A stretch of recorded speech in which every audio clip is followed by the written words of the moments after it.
So I'm here with Dan Dennett at the TED Summit in Banff, and we have stolen away from the main session, and we are in a bar and about to have a conversation about the misadventure we had in discussing free will online in a series of articles and blog posts.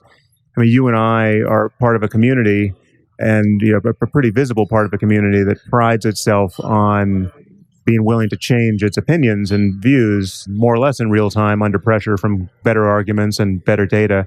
And I think I said in my article in response to your review of my book, Free Will, that this is a very rare occurrence. I mean, to see someone relinquish his cherished opinion more or less on the spot under pressure from an interlocutor, that's about as rare as seeing a supernova overhead, and it really shouldn't be, because there's nothing that tokens intellectual honesty more than a willingness to step away from one's views once they are shown to be in error. And I'm not saying we're necessarily going to get there in this conversation about free will, but there was something that went awry in our written exchanges, tonally, and neither of us felt good about the result. And so, again, we'll talk about free will as well. But I think this conversation is proceeding along two levels, where there's the thing we're talking about philosophically, which is free will, but then there's just the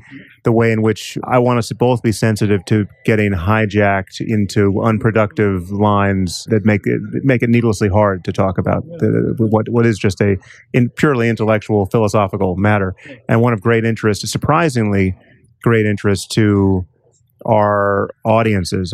There's no topic that I've touched that has surprised me more in the degree to which people find it completely captivating to think about. And I know you and I both think it's a very consequential topic. It's unlike many topics in philosophy. This one really does meet ethics and public policy in a way that is important. So, but one thing you all should know in listening to this is that we have one microphone. Perhaps this is a good thing, because we really can't interrupt each other, and we're just going to pass this microphone back and forth. And I now give you Dan Dennett. Thanks, Sam. This is a beautiful setting. If we can't agree on some things here, we shouldn't be in this business. I want to go back one step further in how this got started. You sent me the manuscript of your book, Free Will, and asked me for my advice. And I didn't have time to read it. I just told you, no, I'm sorry, I don't have time. And then when the book came out, I read it and said, I forgot that we'd had that exchange. I wish you'd showed it to me, because I think you made some big mistakes here, and I would love to have tried to talk you out of them. Too late.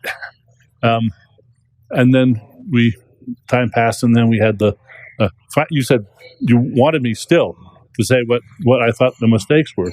And that's when I wrote my piece for your blog and for naturalism. And it certainly struck you wrong. And I guess I regret a few bits of tone there, but I think everything I said there is defensible. And in particular, I did use Rappaport's rules, contrary to what you say. If you look at the first paragraph of my piece, I applaud the book for doing a wonderful, clear job of setting out a position which I largely agreed with. And then I said you went off the rails a little later. So I did try to articulate your view, and I haven't heard you complain about that articulation of your view. And I said what we agree about, and I even said what I've learned from that book. So I did follow Rappaport's rules quite well. But we can just set that aside if you want and get down to what remains of the issue. One thing in particular, which I know it came off awfully preachy, but I really think it was most unwise of you to declare that my position sounded like religion, sounded like theology. You have to know that you're insulting me, and that was a pretty deliberate insult, and that was in the book. And I thought, come on, Sam. So you can't expect kid gloves. If you're going to call me a theologian, then I'm going to call you on it and say, as I said, I tell my students, when a view by a apparently senior, an author worth reading looks that bad, maybe you've misinterpreted it. And of course, the main point of my essay was, yes, you have misconstrued my brand of compatibilism. You've got a sort of a caricatured version of it. And in fact, as I say late in the piece, you are a compatibilist in all but name. You and I agree on so many things. You agree with me that determinism and moral responsibility are compatible. You agree that a system of law, including punishment and justified punishment, is compatible with determinism. We're just that close to compatibilism. I've actually toyed with the idea, in part provoked by you and some others, Jerry Coyne and others, to say, all right, I don't want to fight over who gets to define the term free will. As I see it, there are two completely in tension themes out there about what free will is. One is that it's incompatible with determinism, and the other is that it's the basis of moral responsibility. I think it's the second one that's the important one. That's the variety of free will worth wanting. And I think the other one's a throwaway. And I agree with you. Indeterminist free will, libertarian free will, is a philosopher's fantasy. It is not worth it. It's just a fantasy. So we agree on so much. We have no love for libertarian indeterminism, for agent causation, for all of that metaphysical gobbledygook. We're both good naturalists. And we both agree that the truths of neuroscience and the truths of physics doesn't have much to do with it, actually, are compatible with most of our understanding, our everyday understanding of responsibility, taking responsibility, being morally responsible enough to be held to our word. I mean, you and I both agree that you are competent to sign a contract. Me too. Well, you know, if you go and sign a deed or a mortgage, very often, if it's notarized, the notary public will say, "Are you signing this of your own free will?" And I recently did. I said, "Yeah, I am." That's the sense of free will that I think is important. I have it. There are a lot of people that don't have that free will, and it has nothing to do with indeterminism. It has to do with their being disabled in some way. They don't have a well-running nervous system, which you need if you're going to be a responsible agent. I think you agree with all of that. So I certainly agree with most of that. I think there's some interesting points of disagreement on the moral responsibility issue, which we should talk about, and I think that could be very interesting for listeners for us to unpack those differences. I am, needless to say, very uncomfortable with the idea that I have misrepresented your view, and if I did that in my book, I certainly want to correct that here. So we should clearly state what your view is at a certain point here. But I want to step back for a second before we dive into the details of the philosophy of free will.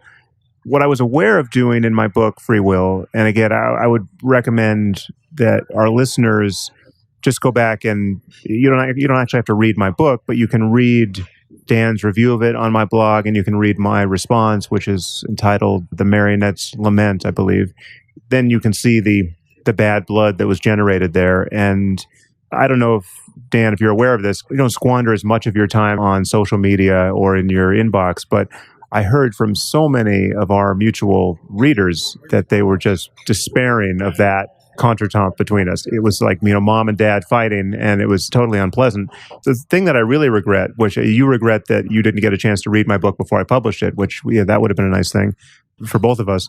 But what I regret is when you told me that you were planning to write a review of it, I kept urging you and ultimately, badgering you to not do that and have a discussion with me, because I knew what was going to happen, at least from my point of view, is that you would hit me with this 10,000 word volley, which in many, a dozen points or more I would feel you had misconstrued me or gone off the rails, and there would be no chance to respond to those. And to respond in a further 10,000 word volley in a piecemeal way would just lead to this exchange that was very boring to read and yielded a much bigger sense of disagreement than what was necessary, right? So if I have to spend 90% of my energy taking your words out of my mouth, then this thing begins to look purely adversarial.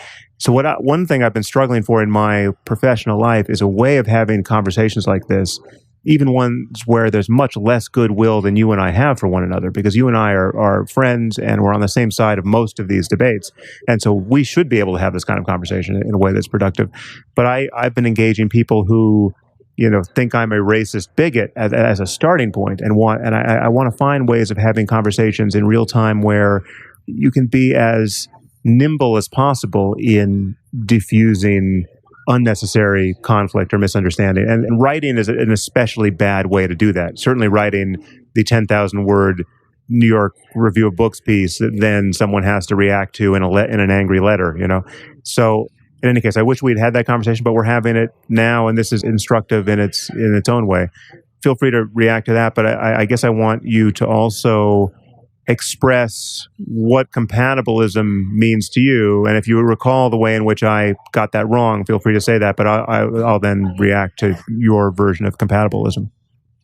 Well, my view of compatibilism is pretty much what I just said, and you were nodding. And you were not considering that a serious view about free will, although you were actually, almost all of it you were agreeing with.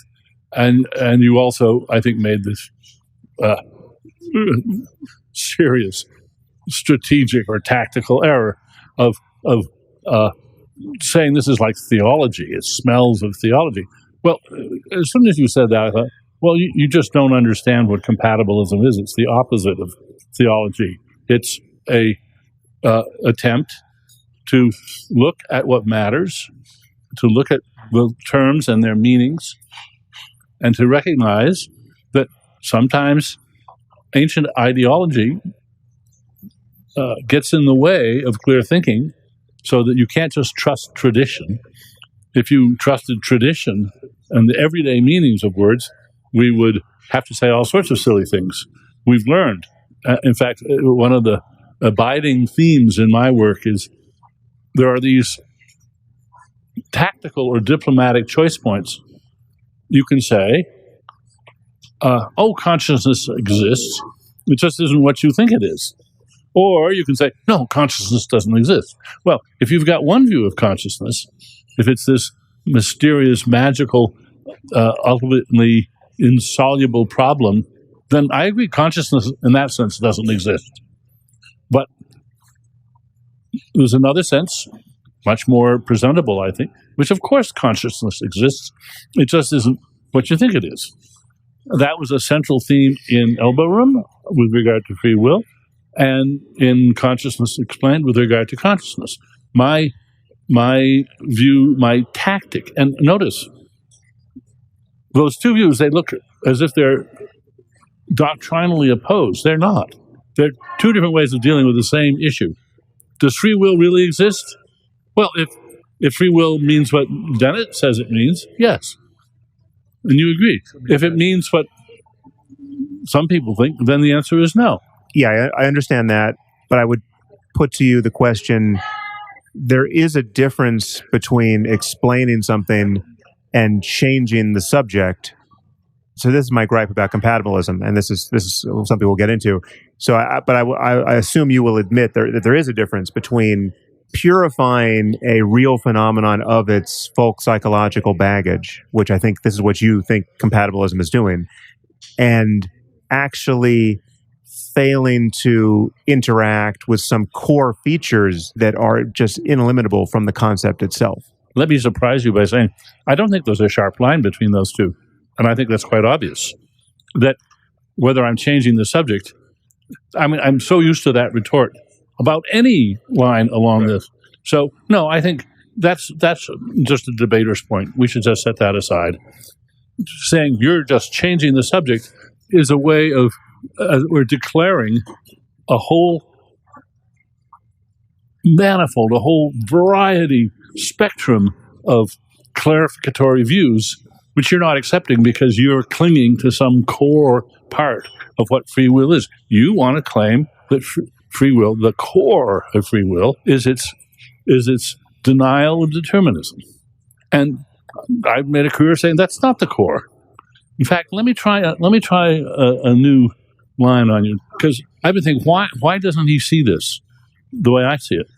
And I think that the big source, the likely big source of confusion about this, is that when people think about freedom in the context of free will, they're ignoring a very good and legitimate notion of freedom, which is basically the engineering notion of freedom when you talk about degrees of freedom. My arms, my wrist and my shoulder and my elbow, those joints, there's 3 degrees of freedom right there. And in control theory, it's all about how you control the degrees of freedom. And if we look around the world, we can see that some things have basically no degrees of freedom, that rock over there, and some things, like you and me, have uncountably many degrees of freedom because of the versatility of our minds, the capacity that we can be moved by reasons on any topic at all. This gives us a complexity from the point of view of control theory, which is completely absent in any other creature. And that kind of freedom is actually, I claim, at the heart of our understanding of free will, because it's that complexity, which is not just complexity, but it's the competence to control that complexity. That's what free will is.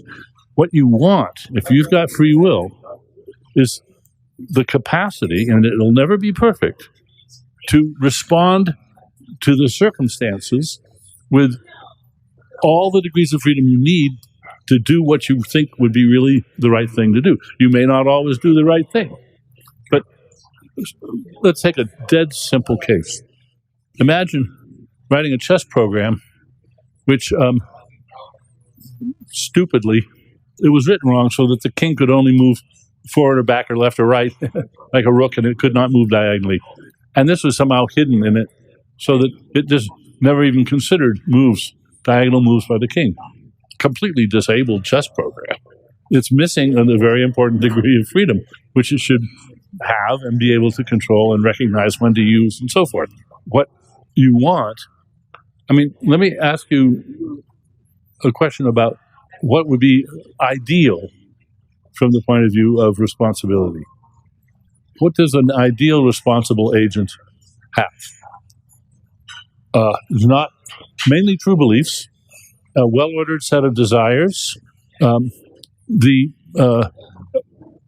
cognitive adroitness to change one's attention, to change one's mind, to be moved by reasons, the capacity to listen to reasons, the capacity for some self-control.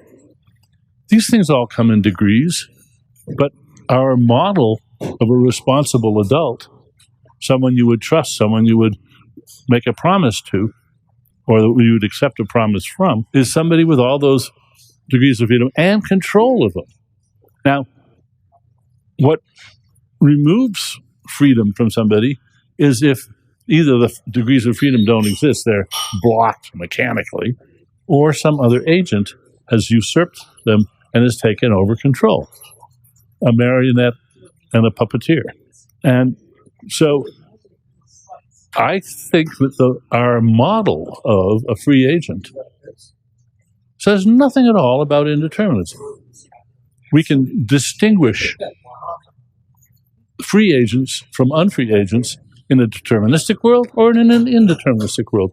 Determinism and indeterminism make no difference to that categorization, and it's that categorization which makes the moral difference. So, yeah, I agree with almost all of that. I just need to put a few more pieces in play here. I think there is an important difference. Nevertheless, I agree that there is no bright line between changing the subject and actually purifying a concept of illusions and actually explaining something scientifically about the world. But in this case, the durability of free will as a problem for philosophers and now scientists is based on people's first-person experience of something they think they have. People feel like they are the authors of their thoughts and intentions and actions. And so there's a first person description of this problem, and there's a third person description of this problem. And I think if we bounce between the two without knowing that we're bouncing between the two, we are losing sight of important details. So people feel that they have libertarian free will. And when I get emails from people who are psychologically destabilized by my argument that free will doesn't exist, these are people who feel like something integral to their psychological life and well-being is being put in jeopardy. And I can say this from both sides because I know what it's like to feel that I could have done otherwise. So let me just, for listeners who aren't totally up to speed here, libertarian free will is anchored to this notion of I could have done otherwise. So if we rewound the universe to precisely as it was a few moments ago, I could complete this sentence differently than I did. Whether you throw indeterminism or determinism or some combination thereof, there is no scientific rationale for that claim. If you rewound the universe to precisely its prior state with all relevant variables intact, whether deterministic or indeterministic, these words would come out of my mouth in exactly the same order, and there would be no change. I would speak this sentence 1 trillion times in a row with its errors, with its glitches. So people feel that if they rewound the movie of their lives, they could do differently in each moment. And that feeling is the thing that is what people find so interesting about this notion that free will doesn't exist, because it is so counterintuitive psychologically. Now, I can tell you that I no longer feel that. Subjectively, my experience of myself, I'm aware of the fact that it is a subjective mystery to me how these words come out of my mouth. It's like I'm hearing these words as you're hearing these words, right? I'm thinking out loud right now. I haven't thought this thought before I thought it, right? It's just coming. And I am subjectively aware of the fact that this is all coming out of the darkness of my unconscious mind in some sense. There's the sphere of my mind that is illuminated by consciousness, for lack of a better word, and I can be subjectively identified with it. But then there's all the stuff that is simply just appearing in consciousness, the contents of consciousness, which I can't notice until I notice them. And I can't think the thought before I think it. And my direct experience is compatible with a purely deterministic world. Right now, most people's isn't, or they don't think it is. And so that's where when you change the subject. So the analogy I used in my article that responded to your review, which I still think captures it for me, I'll just pitch it to you once more, is the notion of Atlantis. So people are infatuated with this idea of Atlantis. I say, actually, Atlantis doesn't exist. It's a myth. There's nothing in the world that answers to the name of Atlantis. There was no underwater kingdom with advanced technology and all the rest. And whoever it was, Plato, was confused on this topic, or just spinning a yarn. And compatibilism, your variant, and perhaps every variant, takes another approach. It says, no, actually, there is something that conserves much of what people are concerned with about Atlantis. And in fact, it may be the historical and geographical antecedent to the first stirrings of this idea of Atlantis. And there's this island of Sicily, the biggest island in the Mediterranean, which answers to much of what people care about with Atlantis. And I say, well, but actually what people really care about is the underwater kingdom with the advanced technology, and that is a fiction. So you and I are going to agree about Sicily. 99% of our truth claims about Sicily are going to converge. But I'm saying the whole reason why we're talking about Atlantis in the first place is there's this other piece that people are attached to, which by you purifying the subject, you're actually just no longer interacting with that subjective piece. Yeah, that's well put. I think the analogy is let's instructive. I don't think it's entirely fair, but let's leave it at that. Your position is that you can see very clearly that what people really care about is that free will should be something sort of magical. And you're right, a lot of people, that's what if you don't think free will is magical, then you don't believe in free will. And that's what I confront them and say, well, I got something which isn't magical, which is perfectly consistent with naturalism, and gives us moral responsibility, justification for the way we treat each other, the distinctions that matter to us, like who do we hold responsible and who don't, who do we excuse because they don't have free will. It gives us all of the landmarks of our daily lives and explains why these are what matters. And indeed, though, if the mystery, if the magic is that important to people, I agree with you. That magic doesn't exist, and if we're going to tie free will to that, then I would say no, free will doesn't exist.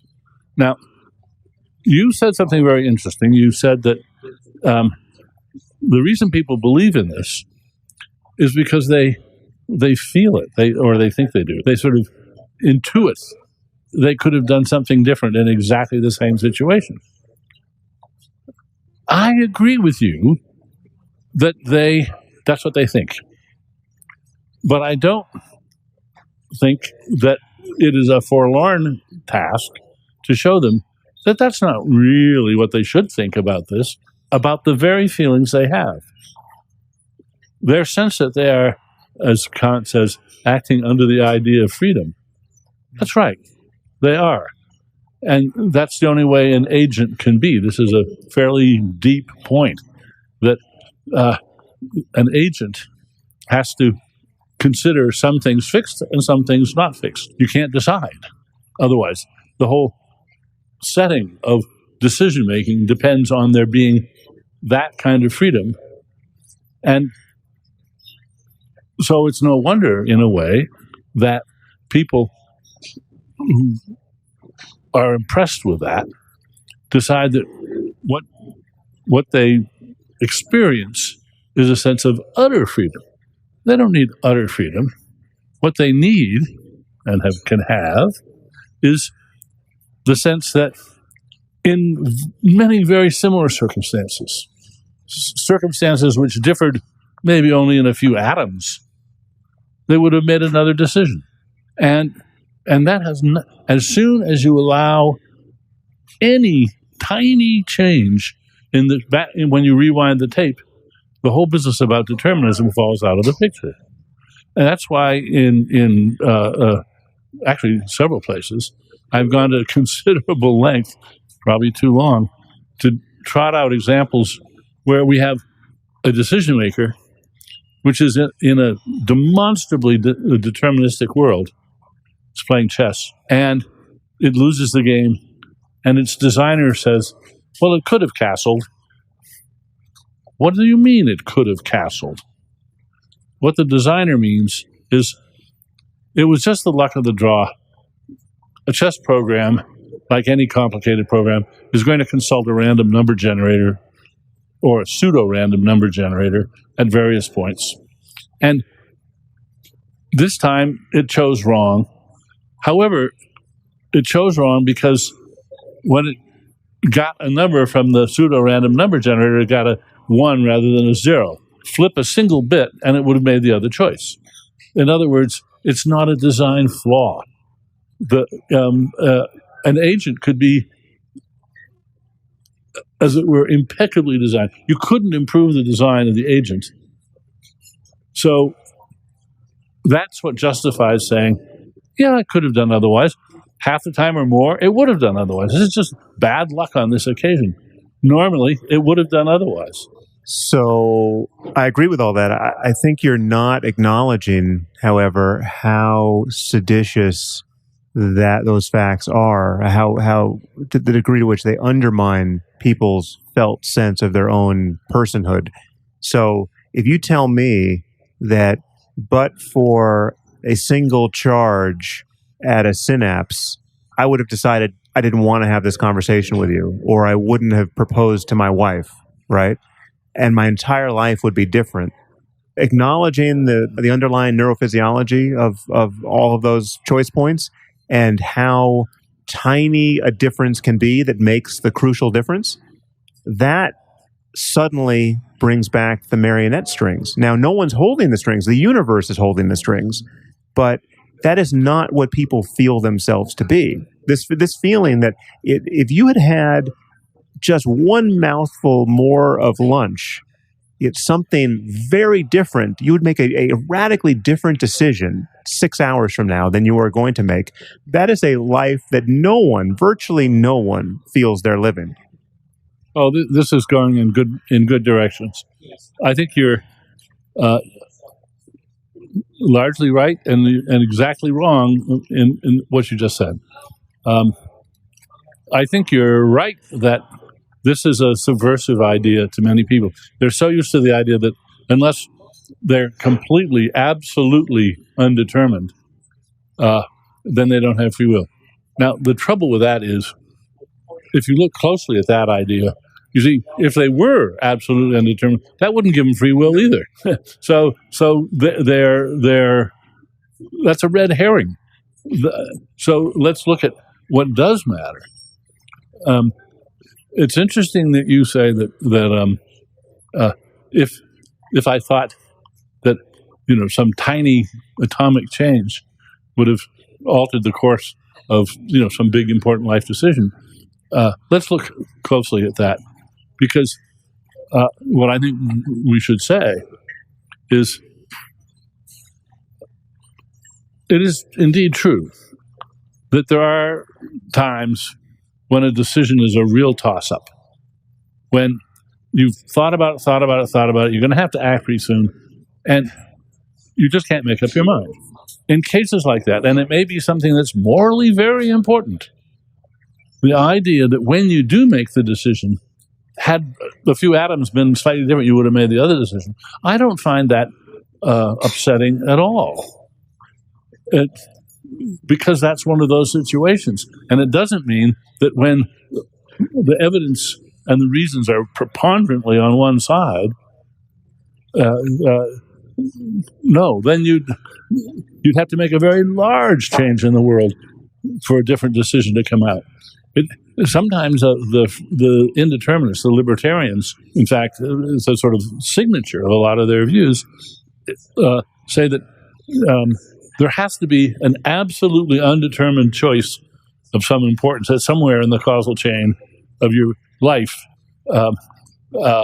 for your action to be responsible. Now, thus, I had long thrust into their faces the example of Luther, who says, "I can do no other." Yeah. When he's not ducking responsibility. He's saying, "Believe me, it wasn't, had the light been different or the wind not been blowing, I would have." No, he's saying, I was determined to do this. And yet, he's not saying it's not a free decision. Some of them, amazingly to me, fall for the bait and say, oh, well, that's only because it must have been the case that somewhere in Luther's life, there was a moment, it might have been in his childhood, when there were two paths, A and B, and he chose A, which led to him nailing the theses on the door. And at that moment, it was absolutely undetermined that he'd choose A. I think that's the craziest fantasy imaginable. It doesn't depend on that. So I agree with you that when we think about how chance, luck, enters into our lives, that can be very unsettling. And we should not hide from the fact that there are times when it's a toss-up, and we may rejoice in the decision we make, or we may bitterly regret it.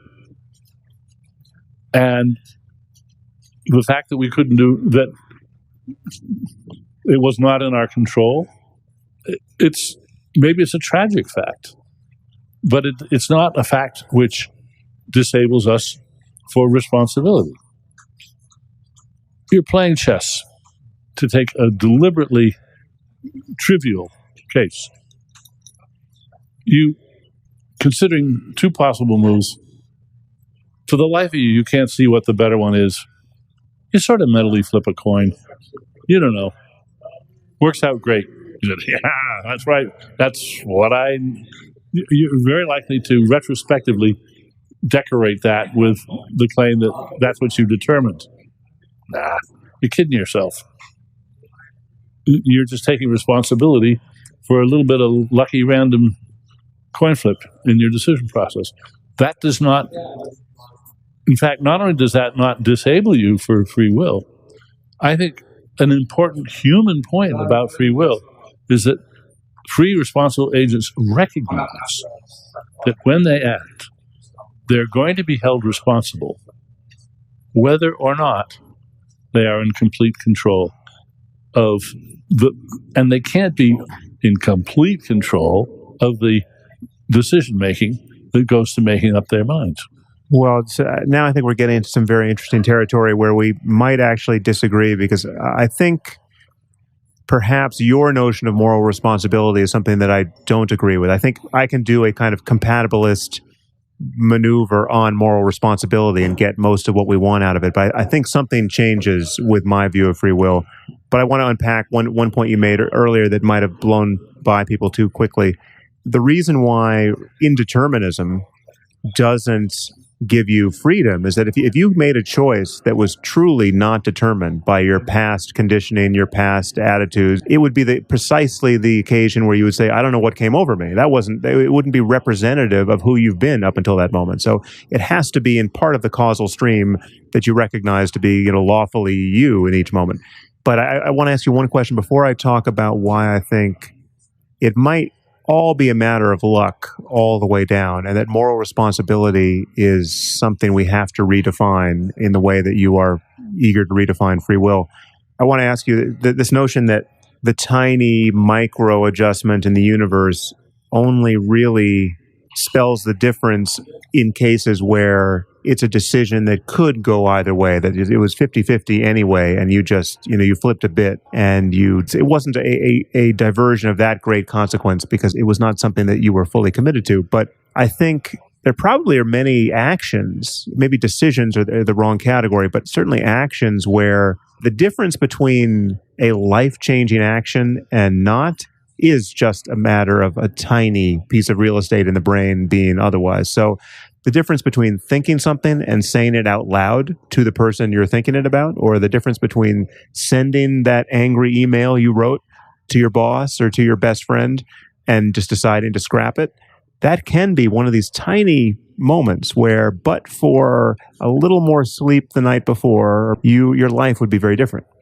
On that very point, imagine how many Brits there are today who didn't vote, and didn't vote for the most tiny and trivial reasons. They just, I think I'll just have another piece of toast instead. I don't really need to vote. And they're kicking themselves, of course, now. And life has those moments, and we factor that in when we consider what it is to be responsible. And some people do better on that sort of self-control than others. I think that regret plays a big role in our thinking about free will. When we have done something that we bitterly regret and that we do view as that wasn't really what I, or at least the ideal I, would do, when we're ashamed of something we've done, we often hide behind second-rate ideas. I think that's part of the sort of emotional distortion, the waves of distortion that mean that we really can't take the folk notions at face value. They've got a lot of baggage on them. So yeah, it's interesting. It's seeming to me at this moment that we have been talking past each other to some degree. So you decide to redefine free will. Here's the free will worth wanting, and then you talk about degrees of freedom and agents that can operate lawfully and meet their aims. Whereas I talk about free will being an incoherent concept. The libertarian notion of free will, it doesn't map onto determinism, it doesn't map onto indeterminism, and it doesn't map onto any combination thereof. And we both agree about that, but we have a different response to it. But I think... What is your response to it? Well, my response is that the free will you think you have doesn't exist. And then we can go on to talk about all these other things that we care about. But here's where I'm going to push into this area of moral responsibility where we may find a disagreement. So you take the classic case of Charles Whitman, the shooter in the clock tower, killing, I think, 14 people at the University of Texas, and one of the early and famous mass shootings in American history. And it turns out that he wrote this essentially suicide note saying, I don't know what's wrong with me, but I've been flying into a rage. And he killed his wife first before he went and killed all those other people. And he said, I don't know why I did this. I love my wife. You might want to do an autopsy on my brain after you kill me to find out what's wrong with me. And in fact, that's what was done. And they found I think it was a glioblastoma that was pressing on his amygdala. And it's just the sort of tumor in the sort of place where you think, okay, that there's something exculpatory about that, right? He was a victim of his biology. And that wasn't Charles Whitman shooting. That was Charles Whitman plus brain tumor shooting. So when that kind of case emerges in court, it affects our ethical notion of if he had survived and it was time to punish him, we would have given him brain surgery had the surgery been available and not put him in prison for the rest of his life because he was yet another victim of this bad luck incident. Now, my argument in my book, Free Will, which I think you don't agree with, is that a complete understanding of neurophysiology, should we ever attain it, is exculpatory in that same sense. That basically it is brain tumors all the way down. So if you can tell me that you fully understand the charge on that one synapse that led me to hit send on my email as opposed to restraining myself, that charge is something which I didn't author. That charge is the tiniest brain tumor ever found. And that is the reason why I hit send. Oh, that's very useful. Tom Wolfe has this passage where he says, what we've learned from neuroscience is that we're wired wrong. Don't blame me. Don't blame us. We're wired wrong. No, what neuroscience shows is we're wired. It doesn't show we're wired wrong. Some people, like poor Whitman, wired wrong. So what you're basically challenging me to say is, well, doesn't that mean that everybody's wired wrong? There's no such thing as being wired right for free will. That, I think, is what you're now claiming. You're saying it's brain tumors all the way down. Well, I find that extrapolation completely. I'm not moved by it at all. I don't think it is a logical argument. I think it is a mistaken extrapolation. It's like a mathematical induction gone wrong. The fact that Whitman, and I find it in fact fascinating that this is a very standard argument from the libertarians. They'll take a case of somebody with horrible brain damage and say, well, surely this is a case of a person is a victim, as you say, not an agent. Right. I agree. Well, then we're all that way. Oh no, we're not. I mean, that's precisely what we understand, is that we're not all disabled. Some people, now, nobody's an angel. Nobody's perfect. So if anything short of perfection counts as being disabled to the point of exculpatorily disabled, then you're right. But that's a very strange view. The idea that you couldn't be able enough to be held responsible is the crux of the issue right now between us. I say that the boundaries are always porous, that as we learn more about neuroscience, as neuroscience teaches us more, we may very well, we probably will, move some people that are now exculpated into the guilty, not excusable category, and others will move.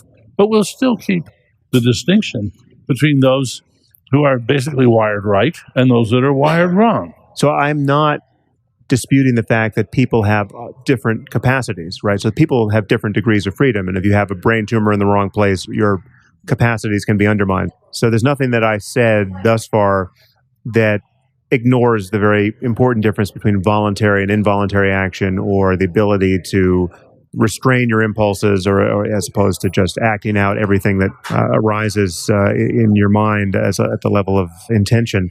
So there are different capacities, but here's the ethical problem, and the reason why I think more information begins to make every case look more like Charles Whitman, because everything is as it is in a way that no one can take responsibility for. So you didn't pick your parents, you didn't pick your genes, you didn't pick the environment in which your nervous system was sculpted in response to its inputs.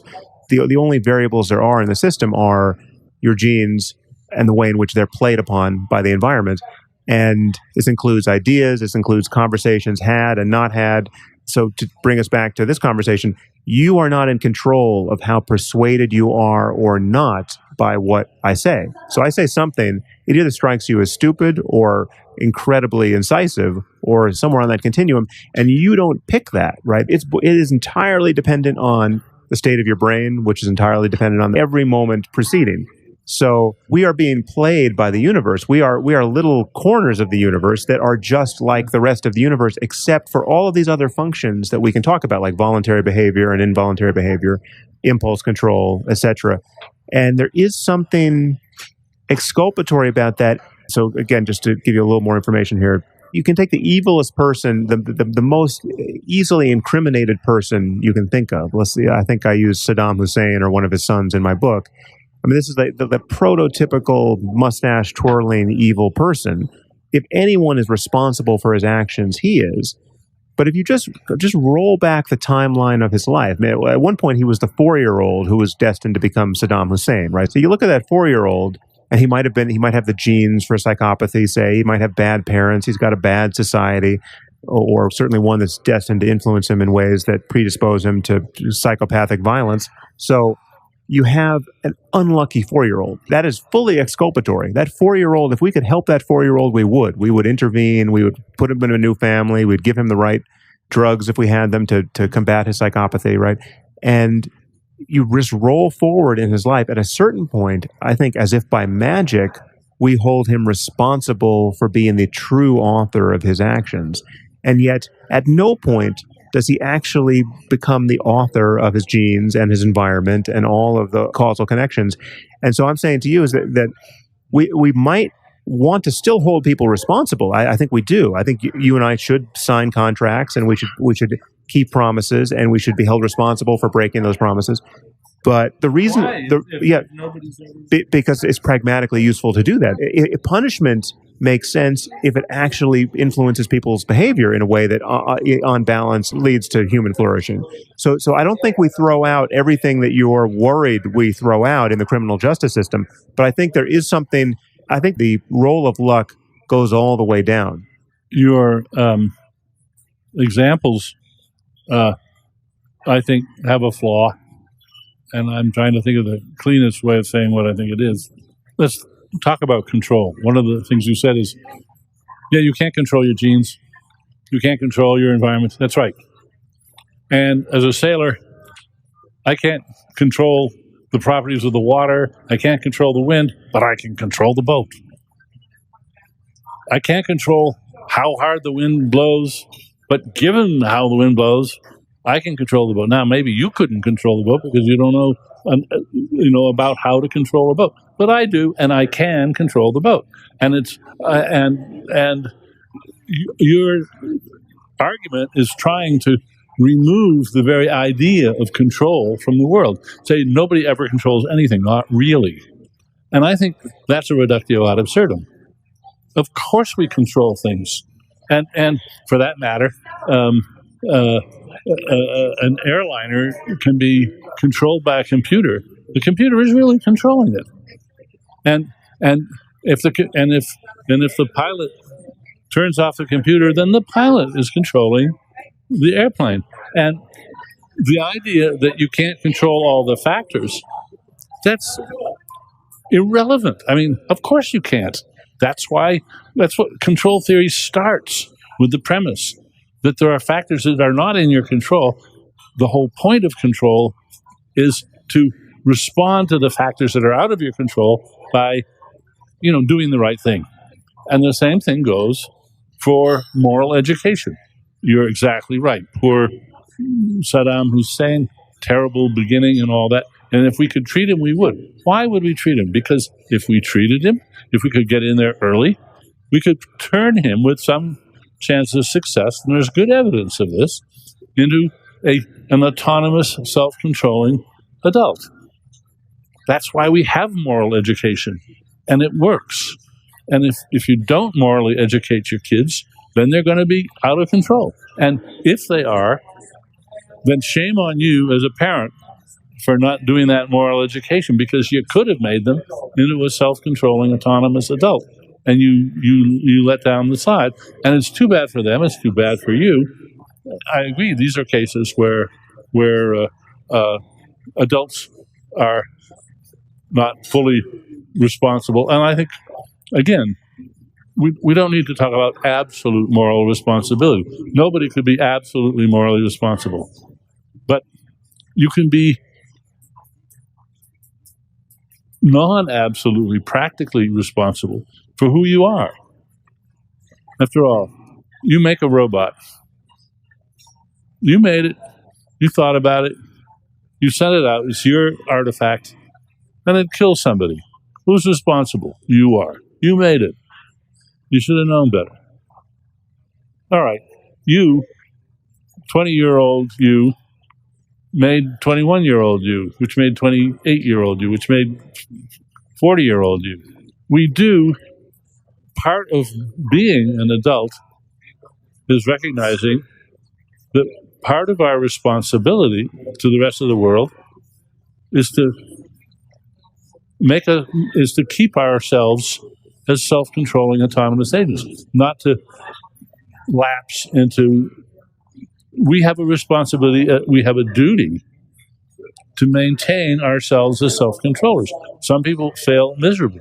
And it's very interesting that we've had a sea change in the way the public thinks about this. When I was a kid, drunk drivers were routinely excused because, oh, poor Sam, he was drunk out of his mind. He wasn't responsible.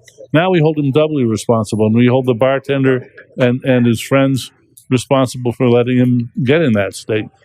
And I think the same thing. I think that's a wise change, and I think that's something we don't want to give up. We want to keep the idea that part of getting a moral education is inculcating in an individual the goal, the motive, to become a reliable self-controller. And most people succeed pretty darn well.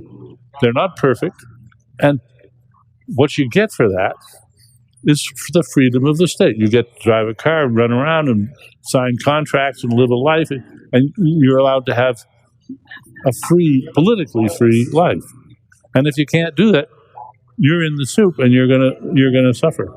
Well, again, I agree there is this practical distinction, and an important one, between people we can treat as responsible agents who can behave themselves, and people who are, wild and unpredictable and can't be influenced by reasons and our expectations, etc. So there's an obvious difference between toddlers and older kids and adolescents and adults, and we understand a fair amount about the physical basis of those differences. But there's something actually that came up in my response to your review, which I had never thought of before, and it's just something I haven't thought about deeply, but it seems to me ethically interesting, where you brought up Austin's putt, and you brought it up as an example of how you really don't want to think about free will. And in my review, or in my response to your review, I owned it as, this is in line with how I do want to think about free will. And one thing that came out of Austin's putt for me is what strikes me as a bit of a paradox. So you take the most competent agent. So you take Tiger Woods, or Tiger Woods as he used to be putting. Tiger Woods in his prime, attempting to sink a 2-foot putt. Now, this is a putt that he will make 999 times out of 1,000, I would think, at least. So when he misses this putt, we're now on the one occasion where he misses it. On its face, he is the person you can hold most responsible on earth for missing this putt. So because if I miss the putt, you'd expect me to miss it 20% of the time, right? Because I'm not a good golfer. So I am less culpable than he is. He is the most culpable of any person on earth for missing this putt. And yet his missing the putt says the least about him because he's someone who always makes this putt. So the role of luck here, the role of just the mere, cosmic ray bombardment of his synapses seems the most salient, because for Tiger Woods to miss a 2-foot putt, that is just bad luck. That's not the Tiger Woods we know, and that's not the Tiger Woods he knows. And his subjective experience of missing the putt will be presumably, I don't know what the hell happened, because I should have made that putt, and I would make that putt. I'll make that putt. Watch, I'll make it 1,000 times in a row now. So the paradox I wish I had a name for this paradox, but the paradox is, in a case where you have a lapse in behavior, and I would argue even a moral lapse, even a crime committed, right, by someone who should be the absolute best candidate for responsible self-governance in that instance, it suddenly becomes the least good case for freedom of will. I'm glad you brought that up, because I wanted to raise that too. The reason, let's take a moral case, a moral Tiger Woods case. There's a reason why we expect the best from some and not from others, and we're more condemnatory if the Supreme Court justice shoplifts or something like that than if some poor kid in the neighborhood does. I don't think there's any paradox. I think that there's no paradox because the Supreme Court justice or any serious moral agent has taken on, in effect, the obligation to be that good. People are counting on him. People are making plans that could be life-wrecking if he doesn't come through. They're not doing that with everybody. They're doing it with the ones that have the particular competence and advertise that particular competence, so that it is particularly bad when they don't live up to their own self-advertisement. And you say it's just luck. Well, it may be just luck, or they may look in their hearts and think, well, I don't know where the just luck, there's always luck, randomness, or pseudo-randomness, chaos infects every moment of our lives. But very often there are other factors that we can point to if we go looking. So maybe Tiger Woods shouldn't have stayed out so late last night. And he may realize that. And he may say, I can't imagine how I missed that putt. Oh, he can indeed. And he will think it through very carefully, and he will try to improve his mental game the next day.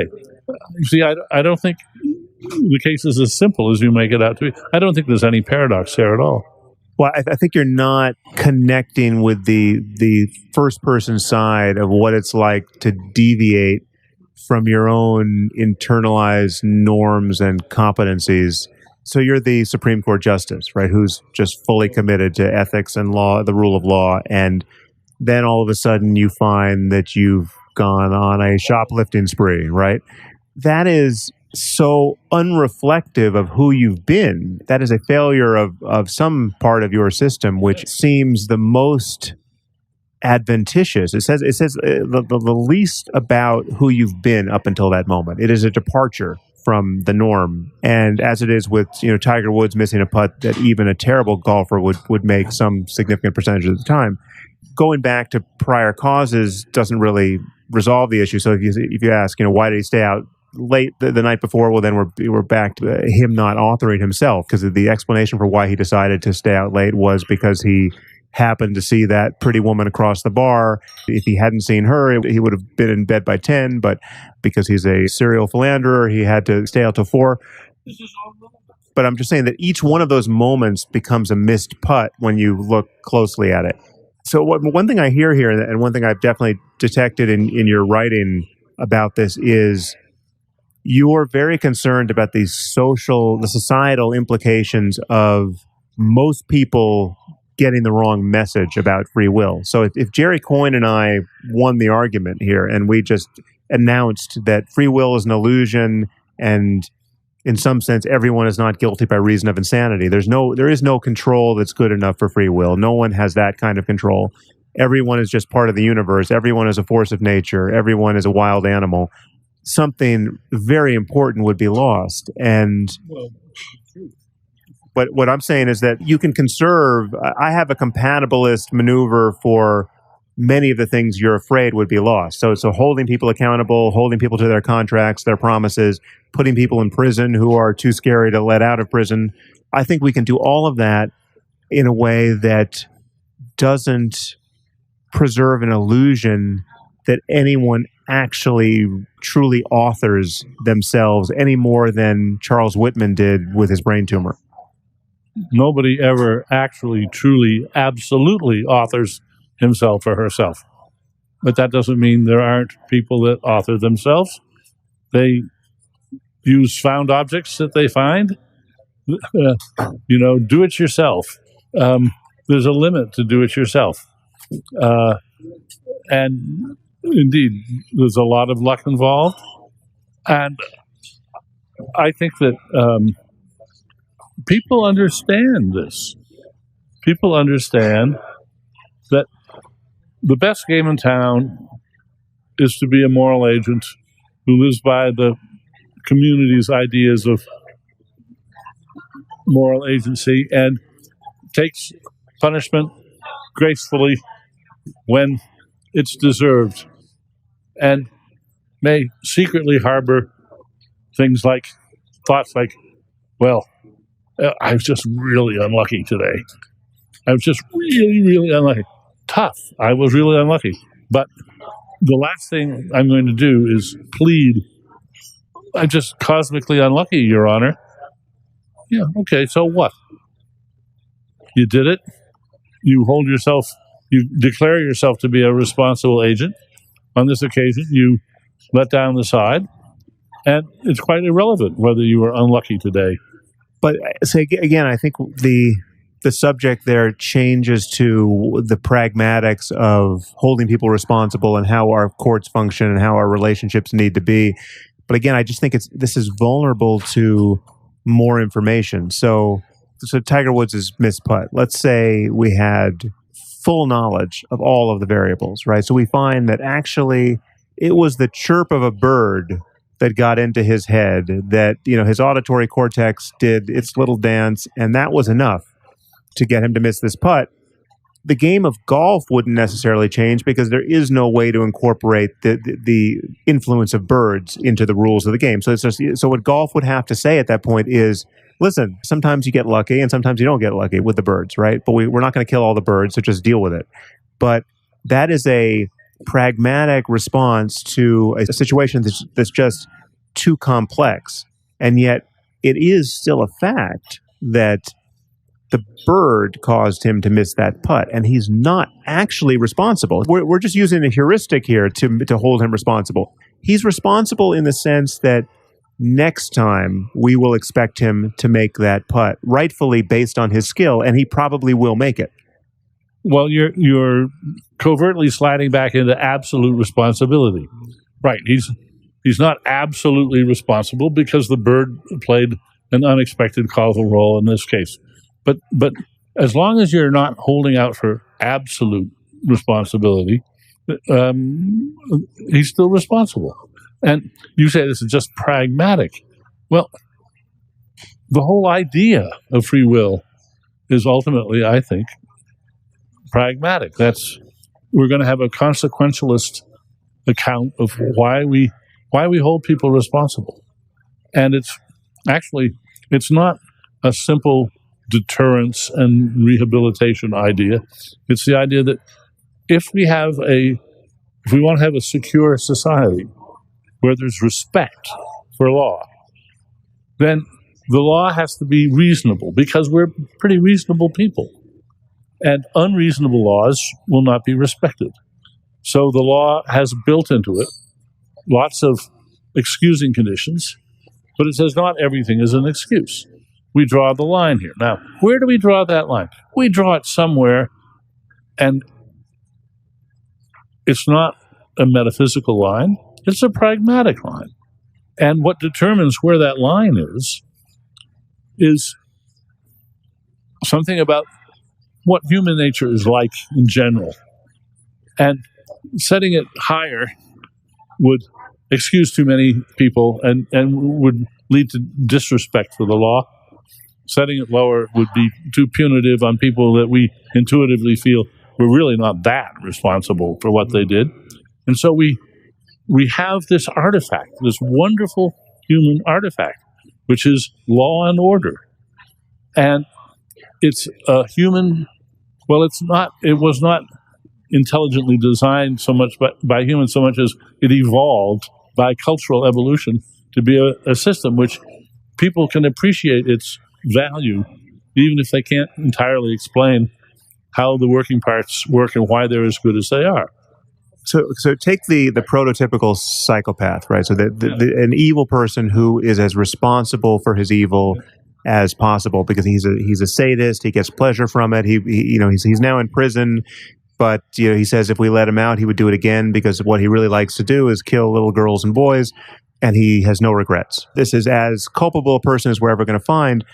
But well, he is in the sense that he's not Charles Whitman saying, I don't know what came over me. He's saying, this is who I want to be. You can talk about neurophysiology all you want.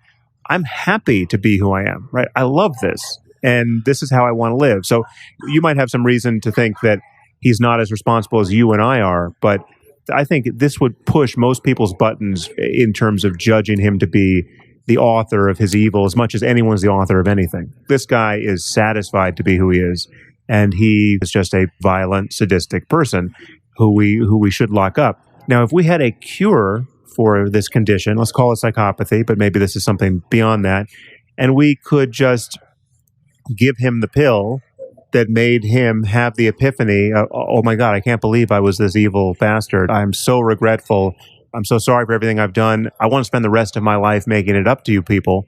We would, rather than punish him in a retributive scheme and just let him rot away in prison for the rest of his life, we would have a name for this condition that we now call evil, but let's say it's called psychopathy plus, and we would just give this pill to all the people who are at risk for being this sort of evil person. In the same way we give insulin to diabetics, we would just view these people who, for whatever reason, genes and environment, were destined to become these evil bastards.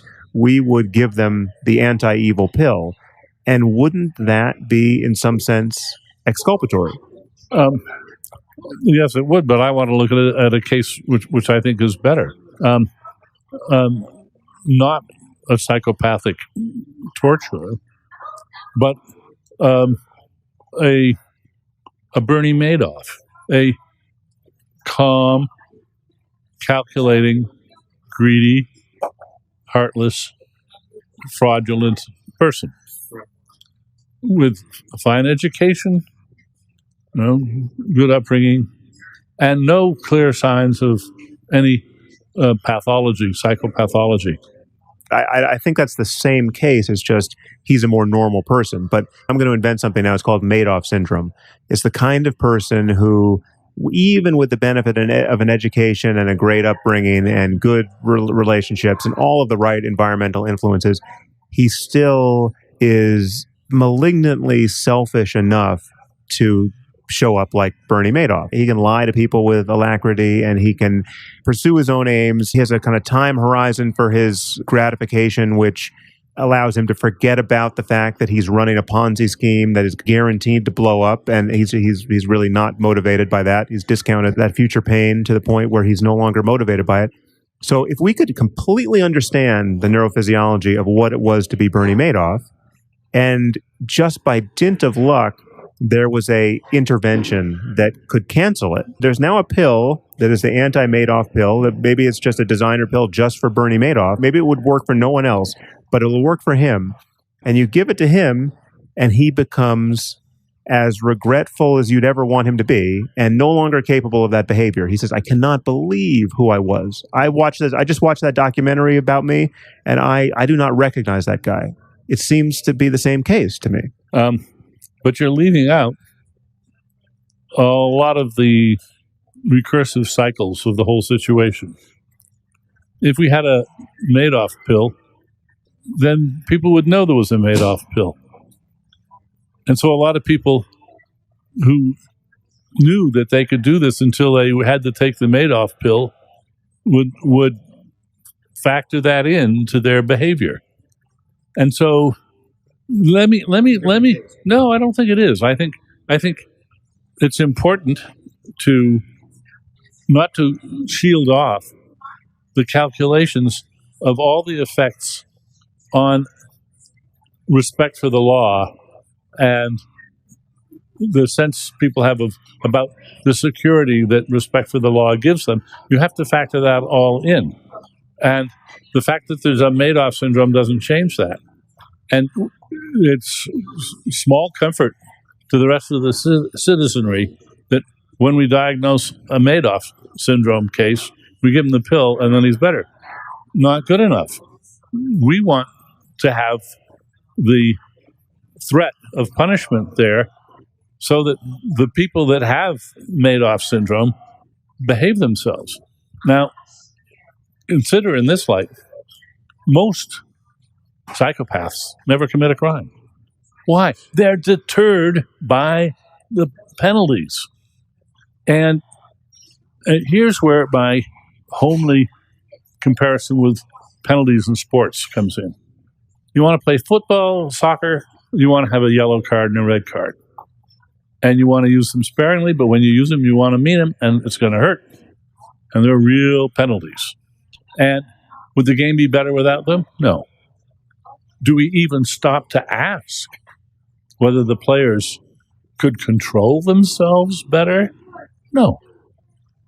If you want to play soccer, you're going to live by these rules and don't even think about coming up and saying, oh, not me. I'm a hot-headed Latin type who can't control his emotions. Tough. You play by the rules, or you get your red card. And this is an enabler for a pastime that many people enjoy and think is a pretty good thing. Football. You can't play football without rules, and you can't play football without rules that have penalties. And those penalties are not just, it's not for rehabilitation, and it's not just to deter that individual in the future. It is to preserve the common mutual knowledge of what to expect on the pitch. And that's the way the law works in general. There's the implacability of the law is a very interesting feature because it means that, say, judges are often put in a position of wanting to temper justice with mercy. And they often do. But there must not be a law that says, and by the way, judges, under various circumstances, you ought to temper justice with mercy. That subverts the law. It subverts the respect for the law, which is one of its main features. And I think if you look at it in terms of the rules of the game, or law and order, criminal behavior, then you can see that that simply heightens or clarifies the situation in all moral behavior. Holding people responsible. There is this curious, you might think it's paradoxical, I don't think it is, that we don't want people to count on the mercy of their judges. We want them to be grateful when they get mercy. Well, again, I think we're having two conversations here. There's two topics in play, and we're not necessarily noticing when we're bouncing between them. So there are just the practical constraints of jurisprudence or the criminal justice system or the world as we currently understand it, and we have to figure out how to function in it. We have to figure out how to play the game in a way that makes sense. So I fully agree that punishment makes sense if it deters any significant number of people from crimes, and even in a state of total information, we may still want to reserve certain punishments because that's it. Just those are the best levers to pull in terms of influencing human behavior. But then there's just the ethical case and what is true of the world and how those two interact. And I think, just to go back to Madoff for a second, if we understood Madoff syndrome and this was a real condition which could be easily cured, and families who were aware of Madoff syndrome were giving their teenage boys the Madoff pill before they went to business school. Why would they bother?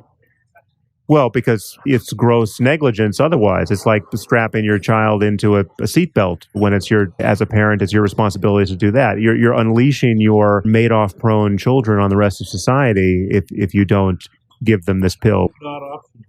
Well, everything's optional. You could starve your kids to death, but then society will hold you responsible for that.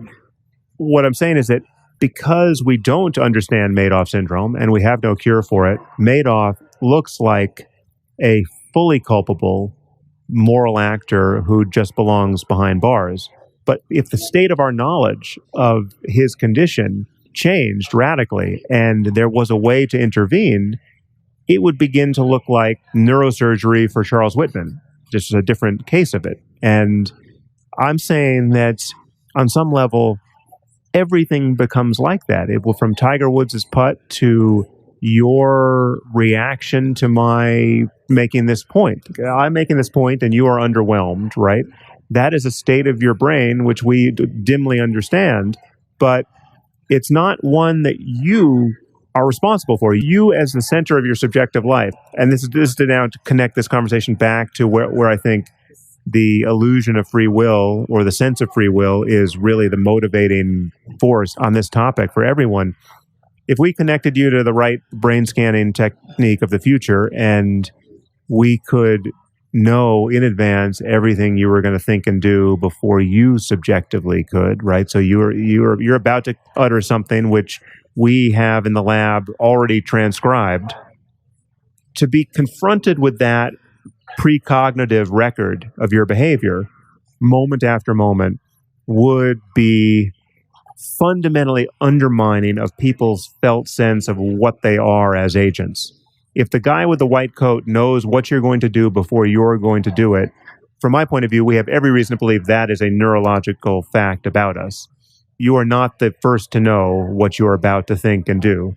If we can get a hold of your neurophysiology in any real detail, well, then that will completely shatter this sense for people that they are the authors of their actions. And it brings us back to the psychological case for free will, not the pragmatics of it, not this is how you have to design a game so that it's fun or so that it's orderly or so that we know what to expect. This is who people feel they are in each moment. Sam, I think you're just wrong about the effect. Yeah, I think so. We have to look more closely. And here's where actually what looks like a empirical but boring detail matters. Some people think that the difference between prediction in real time and prediction about the discovery of things that happened in the past, that the difference between them is important to science. It really isn't. People sometimes say that there's no predictive power to evolutionary biology. No, there's plenty. For instance, I predict that if we go to any island in the world and start examining the birds there, we can say a lot about what their DNA is going to show us. It's not predicting the future in any interesting sense, or predicting that we'll find certain fossils in the ground. It's about the past, but so what happens in neuroscience right now, for instance, in the Soon and et al. Experiments and Patrick Haggard's experiments, that's not real-time prediction. They have to massage that data with a number crunching program for quite a while in order to generate the so-called prediction, which they then check against what the person actually did. They get it right, 60-80% of the time, but they can't predict in real time. If they could, then of course they could make real money by playing rock, paper, and scissors with the person with their head in the scanner. They can't do that. But suppose they could. But I mean, that's just a technological wrinkle. There's no reason to think they couldn't. But let me just ask you one question to sharpen this up, which I think will make it clear. If I showed you my phone now and I had a transcript of everything we said in this conversation, right? So I knew in advance everything you were going to say. I knew what I was going to say. I knew what you were going to say, down to every syllable. And on some level, we know that's true of us. The perfect mind reading instrument would get it a few, 500 milliseconds early, right? Before you have a sense of even how you're going to form the word. That's the undermining case. And I think there's just, as a matter of determinism and indeterminism, however you want to knit those together at the level of cells, we know that's true of us. Consciousness just does not get involved early enough for us to feel like we're pushing the river. I think there's two confusions in that.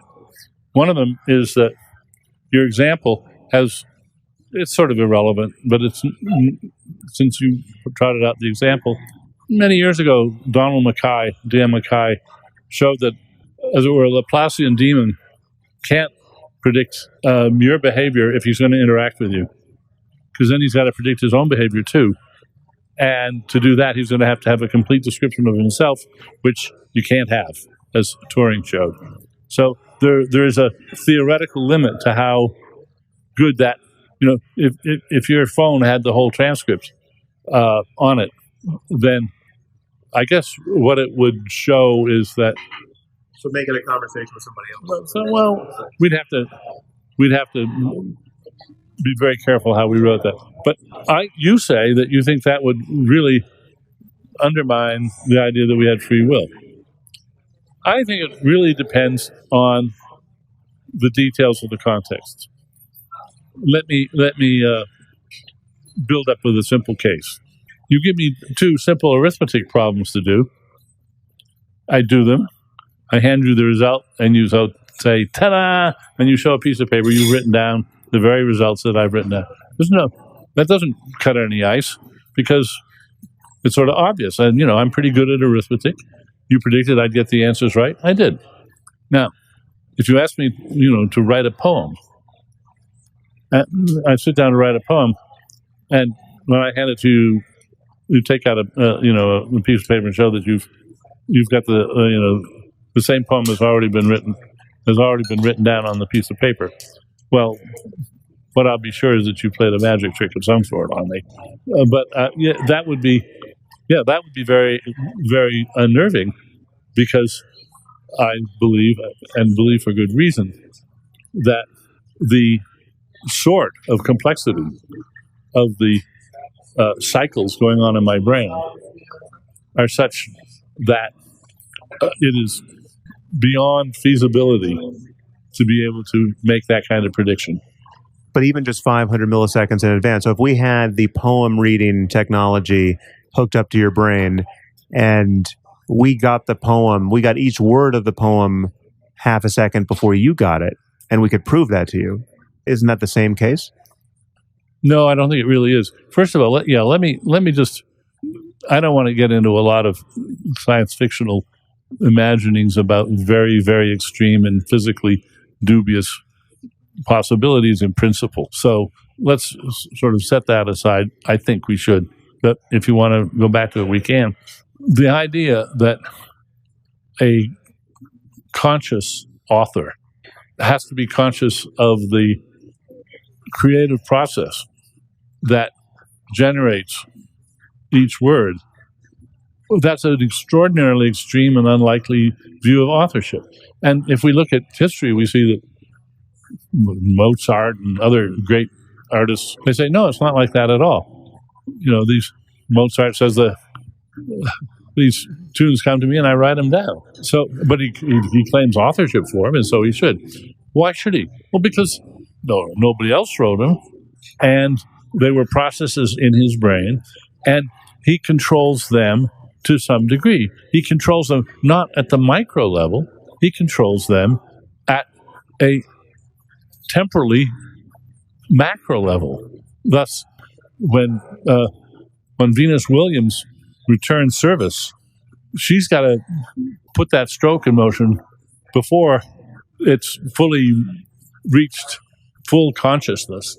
I don't like that way of speaking, but she's got less than a couple hundred milliseconds to shape her response.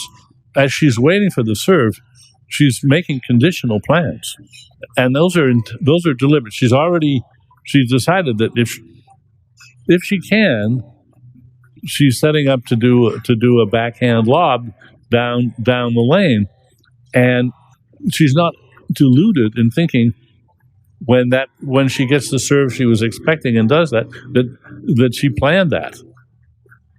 But the fact that her response happened so fast doesn't show that this was not a conscious act of hers. I picked this up in your book, and I thought it was one of the things I wanted to talk to you about too, because I think you had an unrealistic demand on what a conscious decision or a conscious bit of authorship would be. Musicians, let's take jazz improvisation on the piano. So I'm playing around midnight, and I've decided the next chorus, I'm not quite sure why, but I'm going to up the tempo. Unusual in that piece, but I'm going to try it fast.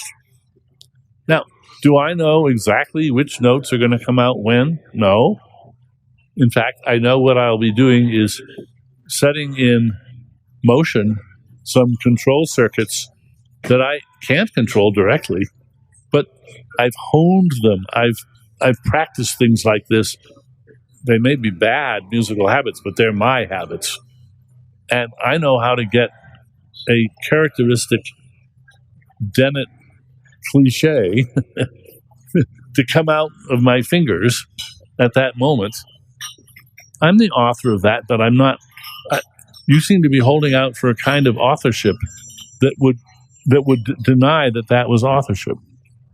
I think there is this shift between first and third person views of free will. And I think the first person is primary in terms of describing what people think they're going to lose psychologically when they give up this notion of free will. And I think they lose it to some significant degree under your compatibilism, because we both repudiate libertarian free will. We both, I could have done otherwise, you think is just not important and it's untrue. I think most people think it's important and it's untrue. And so that we're playing a slightly different game there. But the punchline is the same from both of us. No, you couldn't have done otherwise. I have to demur slightly. I think there's a perfectly good sense of could have done otherwise. Well, yes, you could have done otherwise. In that you're competent to do a range of things. You have that degree of freedom. On this particular occasion, you did one thing, but you could have done the other. It might be just the flip of a bit that makes a difference.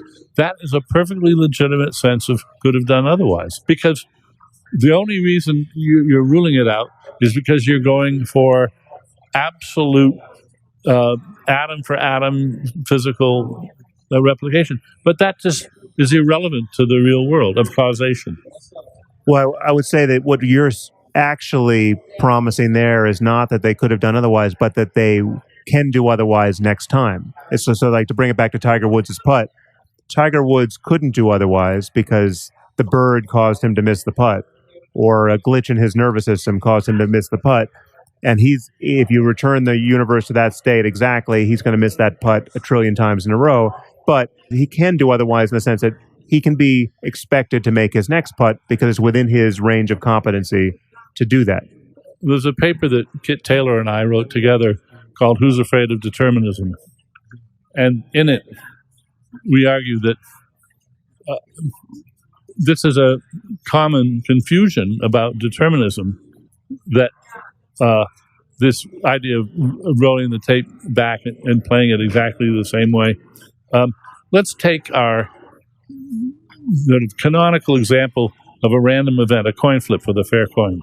Well, it's not actually random, it's determined, but it's determined by the position of every particle in the visible universe. But so what? It could have been otherwise.